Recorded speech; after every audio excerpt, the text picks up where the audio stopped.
Thank you all for being here. First of all, I had to switch my presentation. I thought we were doing multi-level marketing, so I brought a lot of detergent, so we can talk about that maybe after. I actually want to talk a little bit about alphabet soup, and that's what I call all of the associations that we're all familiar with. Not only LMA, but I bet our firm members are all in INTA, INTA, LES, AIPLA, SHRM, CMCP, you can go on. And myself is getting toward AARP, but and I worked for a group called the IABC. You may be familiar. It's the International Association of Business Communicators, a great group. And what I learned there and what I learned dealing with a lot of associations is they care a great deal about their members and their membership, and to build and retain membership bases. It's why they exist. And not only that, they exist to help us as members do their jobs better. So it's that mentality that I think law firms wouldn't hurt to try to kind of subscribe to that kind of mentality. And then you could all look at membership benefits on the homepages of great associations such as LMA and the upcoming website, which I learned about. But a few tools and benefits that I think are transferable to firms. One of them is the constant and consistent communication that you get from your associations. And it's useful stuff. Again, they want to help you do your job better. They want to help your attorneys do their jobs better. So it's going to be useful stuff. I know a lot of us do this, but probably not as much as we could and not as much as the associations do it. They're sending newsletters, blogs, inviting you to events, useful stuff from SHRM, Human Resources Group. Hey, we thought you should know the latest NLRB decision having to do with social media. I mean, that's free, good, and useful information that's being communicated. And then going toward a little bit earlier, we were talking about just having, we've all seen GC panels where the frequency with which they are communicated by lawyers often is left to be desired. So it's just, communication's one. Another membership benefit kind of mentality thing I would recommend, and I know a lot of firms do it, is providing CLE, whether that be on-site at a client's office. A lot of times they're in the hinterlands and they would love to have somebody come out. In your own offices. I know you guys do this, but again, not enough, and it just can be done systematically.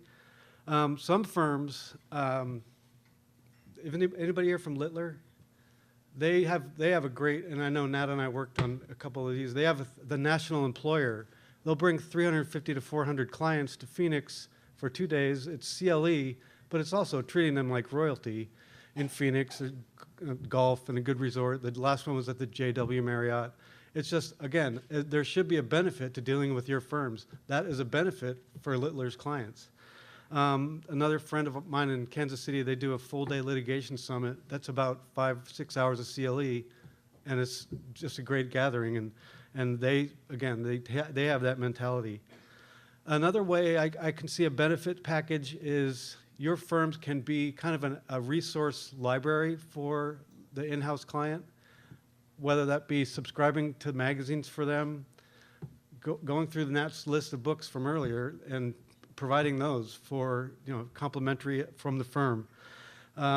There's another really, I think a really smart way to provide a benefit would be to go through and this could be category, firm-wide, firm-specific category industries, but provide research and research results to your client on your behalf.